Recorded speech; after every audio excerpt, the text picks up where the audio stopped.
Got everybody? There they come. Well, it's great to be at the Big Catch and be here in St. Petersburg. I want to thank our legislators who are here, President Simpson, Chris Sproul, Speaker. We also have Danny Burgess, Tom Leek, Nick DeSigli, Linda Cheney, and Tracy Koster. And I want to thank all of them for doing a great job during this legislative session. We're here to do one of the bills, but I think it is worth pointing out that there was a whole host of successes in this legislative session. If you look at some of the things we've been working on with education, with environmental restoration, if you look at mental health, if you look at the health of our budget. A year ago, people were saying we were in dire straits, that this was just going to be something that we weren't going to be able to recover from. We've doubled the rainy day fund. We have $9.2 billion in total reserves. So it was a budget that really is meeting, I think, a lot of the needs of our state, but also doing it in a very responsible way and in a way that actually makes us more resilient to deal with future downturns. So I want to thank them for their efforts on that. One of the things that we spoke about very early on, both with the Speaker and President Simpson, was we need a new construct for these emergency powers that have been used throughout the country. Less or so, obviously, from the state of Florida's perspective, but certainly we've had local governments do it. If you would have told us 3 years ago, like when I was running for governor, hey, there's going to be a pandemic, that would have obviously been something that people would have been concerned about. But I don't think anyone at that time would have thought that the fact that you would have a pandemic would allow governors to seize power to lock kids out of school for a year, to lock businesses down, to constantly be issuing edicts, restricting people, fining people, doing all this basically infinitum. I mean, I think maybe people thought there'd be a small time, but to be doing that was something that I certainly wouldn't have foreseen that would have been acceptable.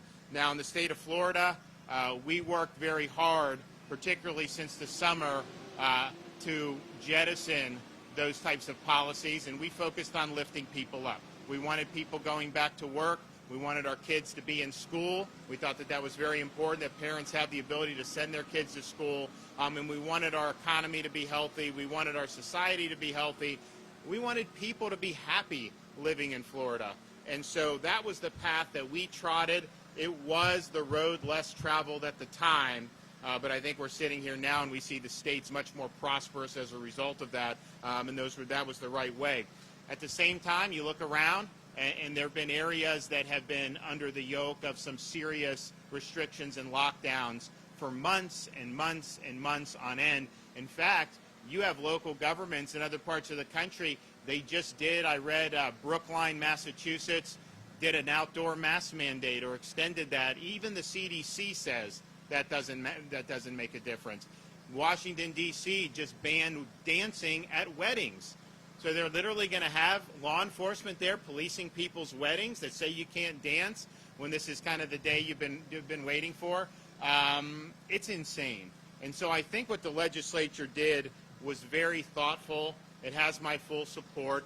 It not only reins in the ability of local governments to do this stuff, it provides more check against the state, which I fully support. They didn't need to use these checks against me because I was using this much more judiciously. And in fact, if you look, our emergency order has basically been in place to do three main things since the summer. Keep schools open because we needed the emergency to be able to help the funding for the schools. Move money in case of vaccine or any type of response that we've had to do, and then more recently to make sure that we can't have vaccine passports in the state of Florida. That's really it. That's how we've used it. But I think the legislature looked and said, well, okay, what if we were in a California situation? What would the legislature's ability to be? And so they put safeguards for the people of Florida where the legislature would be able to come in and potentially overrule any type of executive order, emergency order issued by a governor. And I support that. And my staff, I remember we were talking about why would you want them to be able to potentially do that? I said, you know what?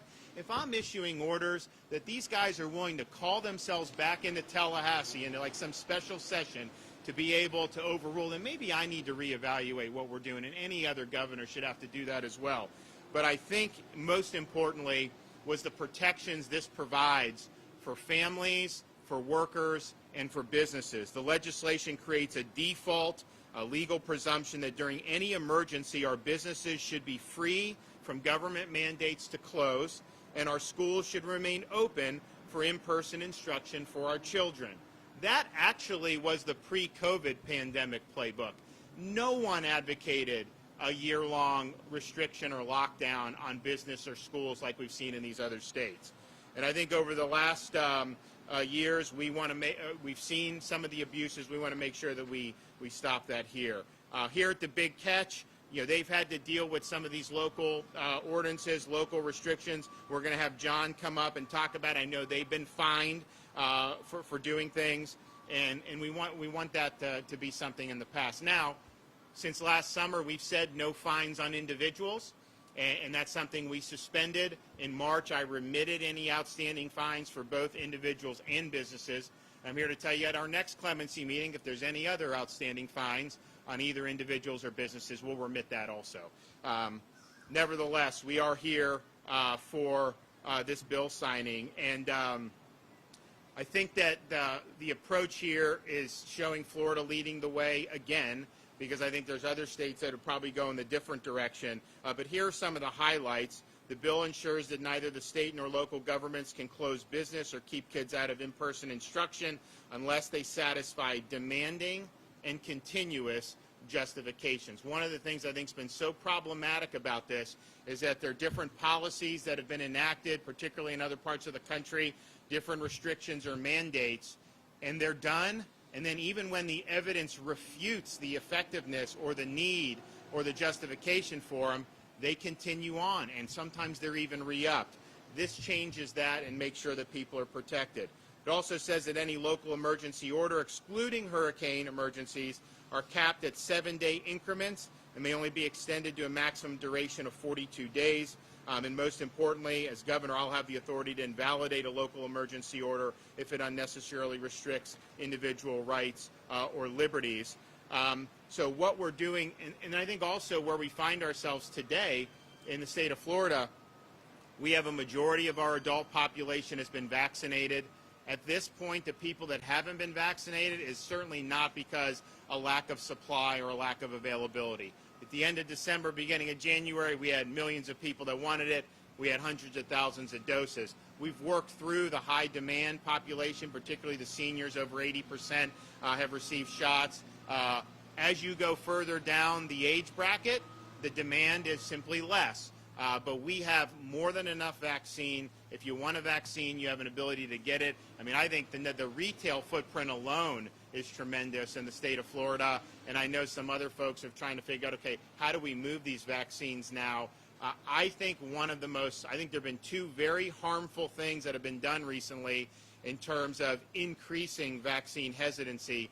The first was how the FDA and CDC handled the Johnson & Johnson.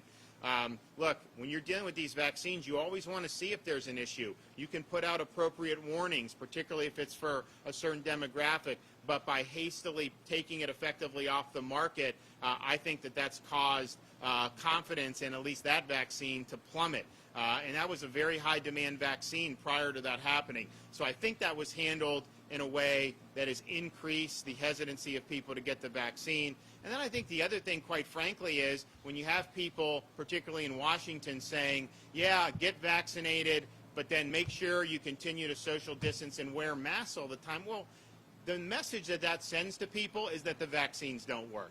Because if the vaccines worked, that would be your ticket to basically live normally and make decisions for yourself. That would be the message that actually would work with people. So I think that they've sent a message to say, you know what, get vaccinated, but it really ain't going to do anything for you. Well, why would someone want to put something in their arm if they don't think it's effective? And the fact of the matter is, that is an anti-science posture to say that we need all these restrictions even with mass vaccination, because the numbers of the vaccines are better than the clinical trials were in terms of the effectiveness. If you look at CDC, I think they have over 95 million people have now been vaccinated. The people that have been reinfected or infected after vaccine has been like way less than 1/10 of 1%. I mean, these numbers are about as good as you could possibly hope for. So my message is the vaccines protect you, get vaccinated, and then live your life as if you're protected. You don't have to chafe under restrictions infinitum. And so I'm hoping that we're going to be able to get a little bit more uptake. We are going to be doing PSAs. I know we've started some of that to basically send the message that this is good. You know, even if you're lower risk, I think that this vaccine has been so effective that it's even a low-risk person dramatically reduces it. So we want to be able to do that, but we are happy that we have so many different options for vaccines. And look, our goal was seniors first. We're seeing that pay off with the hospitalization rates for seniors. That would not have happened, I think, you know, had we taken another path and put seniors either second or third in line. So we're happy with doing that. So now today I'm going to let the legislatures come up. But what I'm going to do, I'm going to sign the bill. It's effective July 1st.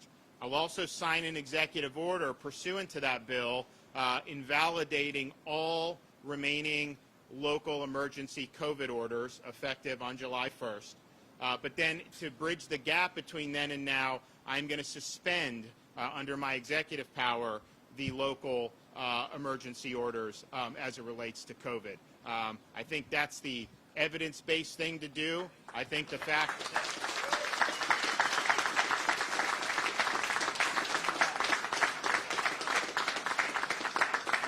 I think folks that are saying that they need to be policing people at this point, if you're saying that, you really are saying you don't believe in the vaccines. You don't believe in the data. You don't believe in the science. We've embraced the vaccines. We've embraced the science on it. The data, I've said, has been good from the beginning in terms of clinical trials.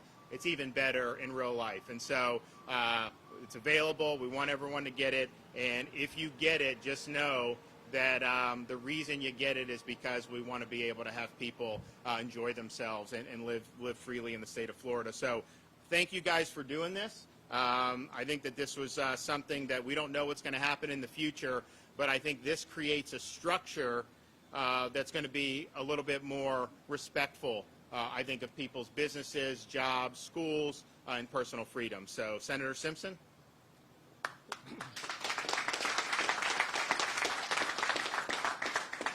And first of all, I want to say there's a lot of other states having to deal with reopening at this time. And thanks to our governor and his team, very early on started a reopen committee. I was very proud to chair one of those committees. We were opening right from the beginning. And this governor has shepherded us through this process in a responsible fashion. We took care of our most vulnerable from the very beginning. That's why our pandemic numbers look the way they are relative to our peers. And make no mistake about it, families are still dealing with COVID, right? We have family members still dying of COVID. But you have to ultimately weigh the balance of people's lives and their mental health and the amount of suicides and all of the things that go wrong by locking our citizens down. And this governor has taken the lead right from the very beginning, and he's not hesitated to do the right thing. This piece of legislation was born out of two committees this year. We started a pandemic committee to deal with how did we get in a pandemic? What happens if there's another pandemic in the future, and God forbid, hopefully it'll be at least 100 years. What's the playbook for that? And should we lock down? And should local governments be able to lock us down for many years? We had no concerns with this governor trying to lock our state down. This governor's goal was how do we responsibly open our state? So Senator Burgess, I really appreciate him heading up this committee this year and bringing to attention what do we need to do to make sure that we're ready for the next opportunities with the right PPE, with the right protocol for keeping schools open. So I really appreciate the work of our committees. I appreciate the work with the Speaker and his team as we work through this process, and I'm really proud to be here today with the governor and the rest of the legislature to sign this good bill. And thank you, Governor, for being such a great person in this area. All right, Chris. Thank you, President Simpson, and thank you, Governor DeSantis. You know, when you back up a year ago and you look at what was happening in the country, and you can say to yourself, here we went through a 100-year pandemic with the leadership of Governor DeSantis and President Simpson. And when that happened, when the lockdown started to happen, Governor DeSantis' sole mission was to do what is safe for a brief period of time to get our businesses back open, to get our schools back open. And if you remember all the naysayers, it's easy today, right? We sit out here in St. Petersburg, it's a beautiful day, the sun is shining, business is open, but the reality is the rest of the country wanted to keep our children locked away from their schools. They wanted to keep business owners who had spent their entire lives building their businesses to feed and tend to their families, they wanted to keep them closed. And yet here in Pinellas County, the sheriff in Pinellas County, Sheriff Gualtieri, had done a check prior to any of the lockdowns, prior to any of them, to see if businesses were complying with the CDC. And you know what he found? They were. 90% of businesses plus were doing what they needed to do to keep their customers safe, to keep their employees safe, because that's in their best interest as well as it is ours. But Governor DeSantis put together that committee, and President Simpson mentioned that he and I were on it to reopen the state and to do so safely. But we've made a plan as Floridians, really since 1992 and Hurricane Andrew, to make sure that we're ready for whatever disasters. None of us could have predicted a 100-year pandemic. And yet, through all of that, Governor DeSantis comes and says, not give me more power during the pandemic, but says, you know, what if I wasn't the governor? What if it was somebody else? What if we had the government in California and Gavin Newsom was our governor, or Andrew Cuomo was our governor? Disney just opened in California the other day. It has been open here for the better part of this year and into last year. Those states are in devastating their economy, they're devastating their businesses, and their schools, their kids have lost days and months and nearly a year of learning gains during that period of time. That didn't happen here in Florida. But the governor comes and he says, I'm a constitutional conservative. We need to put reasonable checks on government at every local level. Now that we have seen what can play out when this happens for such an extended period of time. And that's what this bill does. Senator Burgess and Chairman Leak, who chaired our pandemic committee in the House, went on a mission at the beginning of session, along with our teams in the House and the Senate and the governor's office, to make sure we looked at everything that happened during the pandemic and put those reasonable restrictions and checks in place. That's what this bill does. It's a response to the pandemic. It makes sure that while we're keeping people safe, we're also respecting people's ability to raise their families and provide for them, that we respect their ability to worship in the houses of worship. Las Vegas opened casinos but closed churches. That didn't happen here in the state of Florida because of the leadership of the men and women behind you. Governor, I'm grateful for your work on this, and President Simpson and all of our team. Great.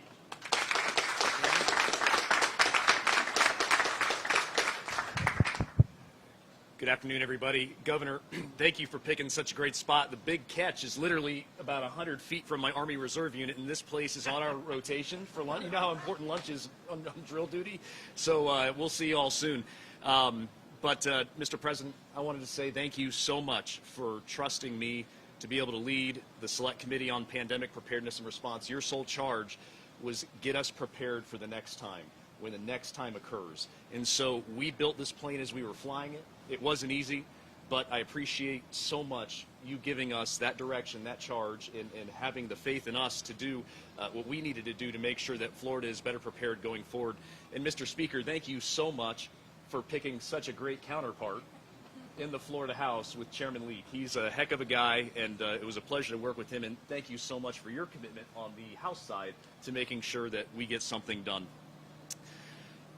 I want to kind of speak from the heart for a minute, because before I came to the Senate, I was honored to serve as the agency head for the Florida Department of Veterans Affairs under this governor. And nobody could have predicted, after a year of so many great initiatives like Forward March and all the things we were doing to better the lives for Florida's veterans, that this pandemic would strike and everything would stop on a dime. And as they say in the play Hamilton, you know, I was honored to be in some of the rooms where it happened. And I'll never forget, because we run 7 nursing homes in the Department of Veterans Affairs, 7 state veteran nursing homes. And as we know, COVID was like wildfire within nursing homes across this nation and the world. It was ground zero for so much of what we witnessed and what happened to our vulnerable population. And so I remember the day when Florida really had just started getting some positives within our state, and we were reporting that, where our governor said we have to take action now to ensure that our homes are protected. And that seems simple now. A year later, it seems simple that we shut down access to visitors, to vendors, to contractors, and all our nursing homes across the state. But it wasn't simple then. That was a monumental, game-changing decision that protected our seniors. And it's because we have a leader in the governor's office who knows how to make command decisions in the moment. Decisions that are tough. Decisions that will have a cause and effect. But you have to balance, in a pandemic-like environment, you have to balance what's the worst decision against the least bad decision. And our governor found a way to do that every step of the way. And I am so grateful for his leadership and his willingness to lean forward in the middle of this pandemic and to do things like ensuring our nursing home residents were all tested very early on. That was controversial then. Our governor made sure that happened. And so we did not have the spread that we saw in other states because of the forward-thinking decision-making that we had with this leader to my left. And I know that on behalf of all nursing home residents across this state, Governor, we are so grateful for your willingness to make tough decisions in the moment. There is no playbook for this, but we had a leader in this office who knew how to handle situations like this, and you taught this soldier some interesting lessons, Sailor, so I appreciate you so much. We're grateful for you. Thank you, and just appreciate you. Yeah, appreciate it.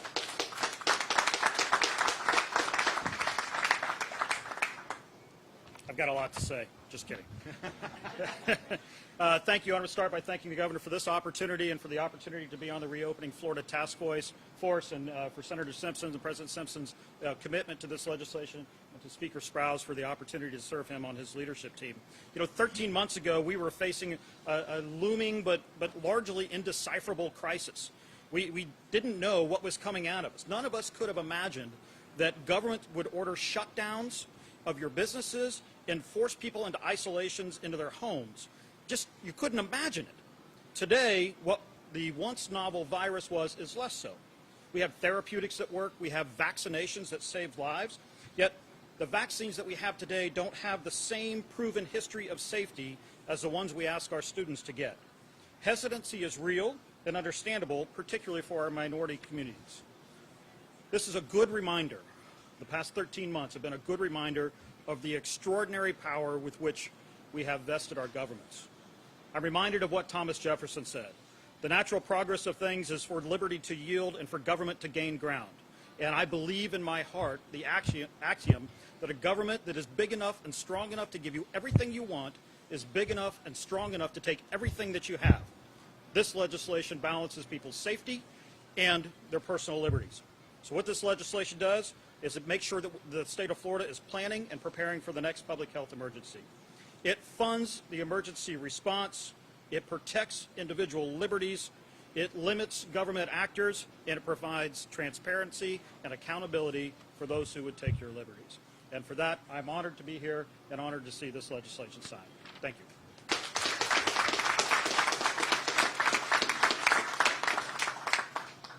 So this is quite an amazing event from the bottom of my heart, and I represent about 50 operators in the room, all food and beverage, and you have done so much to save our industry.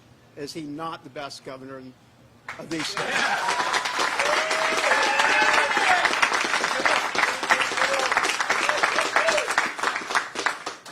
One of the things the governor saw, and I think, and I speak for all these guys, was when the mayors and county people issued these orders. We were in a state of emergency. We really don't seem to be in a state of emergency. And then those people in those positions abuse that power. In other words, trying to shut us down, giving us citations, giving us fines. I mean, who fines businesses that are struggling? It doesn't make any sense. But you came, you're our savior. Everything you've done so far is going to make us a better city, a better country, and I cannot thank you enough. And it's a privilege to have him here. Great. Thank you. Thanks for hosting us. Pete? Thanks for having me again, Governor. I echo a lot of John's sentiments. We are so privileged and blessed to have you in our leadership. And I know this sounds like, I'm Pete Boland from the Galley, and Mary Margaret's here in downtown St. Pete. With the leadership in Tallahassee through this pandemic, it's made St. Pete probably the best place on earth to be doing business. And we're so blessed and so thankful to be here. The governor chose people over politics, and he did it time and time again. He continued to explore the data. You know, Florida has been leading the way in the United States all along, this whole time. A year ago this week, we reopened our dining rooms. A year ago this week, people began to have hope again in my industry. You know, and things aren't a walk in the park. It hasn't been the easiest year, but man, we're so thankful, and it's just been a wild time. We won't forget it. Elections have consequences, people. Elections have consequences, and make sure you pay attention to what's going on your local and county levels, and going all the way up into Tallahassee. And man, considering we're still in the midst of a legal battle right now, we have a hearing, I believe, June 6th, to try to commute our mass citations. These things that aren't really based in science, we know now it's not based in science. Things that aren't evidence-based. I mean, it's like bartender 8 p.m., no mask. I mean, when we know there's a zillion loopholes to take down your mask. I think, you know, on behalf of a lot of us here in hospitality, we're excited to put this time behind us. Individual responsibility should rule the day. No one's saying you can't wear a mask. We're just saying you don't have to wear one anymore, right? And that if you want to do what's best for you and your business, that's your choice. And I think that's the way it should be. And that it feels really good to be here in the state of Florida. Thank you very much, Governor. Appreciate you. Mark Ferguson. Thank you very much, Governor and the panel. Thank you for everything you've done. We're blessed to be in St. Pete in the state of Florida. We live in paradise every day. We went through a hard time last year, but also Tampa Bay was in a great time. I mean, how often do you get the Tampa Bay Lightning win the Stanley Cup, Tampa Bay Rays go to the World Series, and the Tampa Bay Bucks win the Super Bowl? Yeah. We have been blessed. And coming through this crisis we've been in, and gathering people that have been home, stuck at home, and they want to have a good time, and then you have people coming in from the city saying, you can't do this, you can't do this, you have to do this. We did everything we could. People want to have a good time. Get your shots, and let's keep going. Thank you very much. All right, thank you. So we look forward to signing this here in a minute. I just want to make sure, because no one really mentioned it, but not only does this bill provide protections for individuals, for school children, for businesses, vis-a-vis emergency orders, it also provides protections for all Floridians in terms of their personal health information and prohibits statutorily vaccine passports. You have a right to participate in society, go to a restaurant, movie, a ball game, all these things, without having to divulge this type of information. And oh, by the way, you give that to big companies, they are going to absolutely try to monetize that. So we didn't want to go down that road. My emergency order prohibited it in the meantime, but then this bill, July 1st, will make that permanent law in the state of Florida, and I think that that's the appropriate thing. And I know many states are now following suit, which we appreciate. So if you guys want to crowd over here, we'll put the John Hancock on a number of these documents. All right. So the first one, today is the 3rd of May, right? All right. All right. And this is the bill itself, passed by the legislature. That is now in the books, so we've got that back.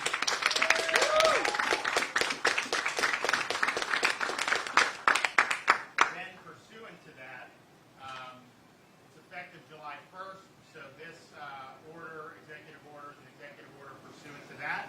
Obviously, it can't take effect until July 1st, but it terminates and validates all remaining emergency orders from local government in the state of Florida.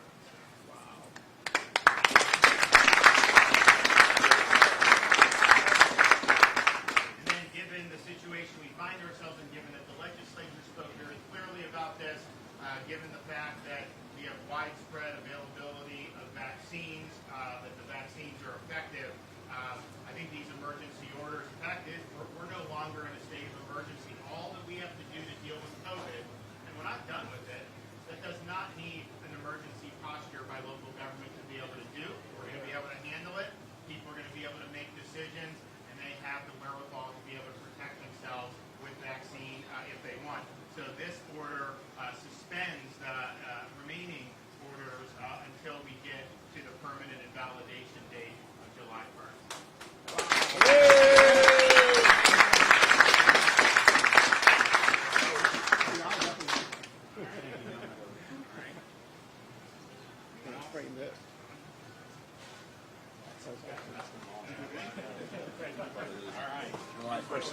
July 1st is the day I gotta go to court.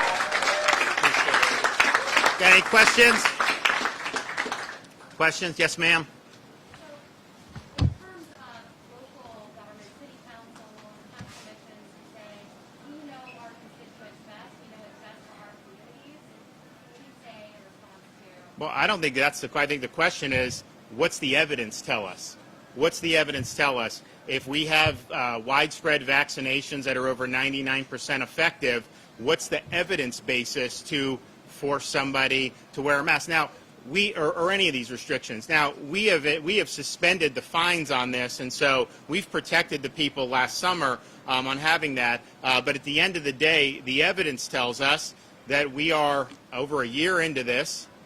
People can act with normal order, but emergency orders, these extraordinary measures, at this point are not justifiable. And I had mentioned, the states, ours is going away too, but we fashioned our school reopening around the emergency order. And so that was basically the main reason why we've kept the state of emergency, because we want to be able to have in-person instruction, but also give the parents the ability who so choose to opt for virtual if that's what they want to do. If we had not done that, then the school districts would have lost a lot of money. So we wanted to work with them, be flexible, and honestly, most of them, almost all of them, responded very positively, and I think it's been really, really good. But as soon as we get through the school year, as soon as we get through, get into June when this bill starts to take effect, we really don't have any more budgetary things to do at this point. I think the vaccines are so widely available.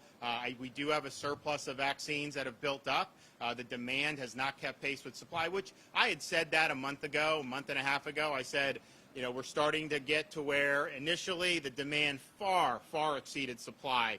As we did, we were doing 250, 300,000 a week. We more seniors every week. As we got into the end of February, you started to see a little bit of, I guess, the demand catch up with supply, or the supply catch up with the demand. We then lowered the age to 60, lowered the age to 50, and then eventually at the beginning of April opened it up to all adults, or 16 or 18 and up, depending on the vaccine. And I think we really did it in a way that tracked demand very effectively. But now we're at the point where we've done about 9 million folks. That's a majority of the adult population in the state. Most of the people who haven't gotten it are in the younger age groups. We obviously advocate that they do it, but it's really about making sure folks get it. They have the ability, though. There's certainly nobody at this point where there's just not enough vaccine to go around. There is enough vaccine to go around. The vaccine data is fantastic. And you have to ask yourself, if given that type of performance of the vaccine, given how great the monoclonal antibodies have done, which nobody ever talks about, but those have done very well, given all that, if that's still, you need emergency powers under those circumstances, then when are you going to be able to move beyond it? And I think that as we're seeing throughout the rest of the country, if cities are banning dancing at weddings or doing some of that stuff, that's just so outside of what would be justifiable based on the evidence. Governor, are large corporations still able to enforce mask policies, not laws obviously, but policies in their stores? I'm thinking of big box stores. Are they still able to? So this bill, no, it's a good question. So this bill applies to government action. Obviously, the vaccine passport is kind of a little bit different. That applies across the board. And it's not really restricting business or government on that as much as it's protecting you, saying you have a right to participate in society regardless of that. But in terms of what like a supermarket or some of them choose to do, a Disney theme park, this does not deal with that one way or another. It's simply emergency orders and emergency penalties on individuals' businesses. Now, like I said, we suspended the individual penalties over the summer. We've remitted all business penalties as of mid-March, I think. And then on the next clemency, if anyone has outstanding, we are going to remit even more going forward. Governor, when will you reopen the Capitol? You have it open in advance for special session? I'll ask Wilton that. Thank you. And I believe it's actually partially opened already, but I believe we tend to fully open for special session. Governor, I want to ask you real quickly about this broad elections bill. Yep. It's partisan, completely unnecessary, but as well as local election officials, Democrats, Republicans say it's completely unnecessary, including the head of the organization over the Florida elections committee.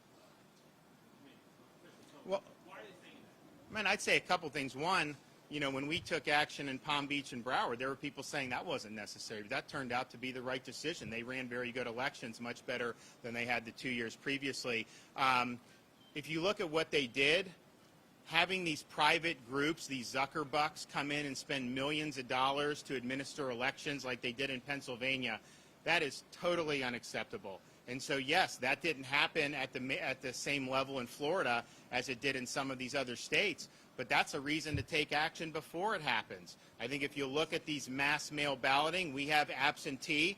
It's something that Florida has done a long time. It's popular, although it fell out of favor a little bit with Republicans because of their concerns about the mail. But nevertheless, that's a part. But what you don't want is mass mail balloting. And so I think they put adequate protections in that. You request, you get. And I think that was the appropriate thing. And then ballot harvesting. Look, if you want to bring your wife or your kid's ballot, that's fine. But to have political operatives bringing all these ballots like they do in California, that is a farce. And we're not going to let that happen in the state of Florida. One person, one vote, not satchels of votes based on whether you're a political operative. So I think we did it right in 2020. We put a lot of effort into that because we knew. And if you think about it, 2020, we did 11 million votes by midnight. Very transparent. Everyone saw. Everyone was happy. But we also did the March Democrat presidential primary. Remember, there were people saying we should have canceled the election and panicked and let hysteria overtake us. And I said, no, we're going to do it. We trust folks to do it safely. They did it safely. Then we had the August primary. Same thing. Folks were saying, well, maybe we should. No, we're going to do it. We have our system. We did it. And so I think we conducted 3 elections under COVID, did it well. I think these reforms make sure that we're ahead of the curve. But we would not have done the job we did in 2020 if we hadn't taken action early when I became governor, and if I, working with Laurel Lee, as well as the legislature giving us funding, did not really lean into this, because there was a lot of things that could have gone wrong, and I think we did it right. So we're going to be signing that bill hopefully very soon, and I think the state will be better for it. Thanks, everybody.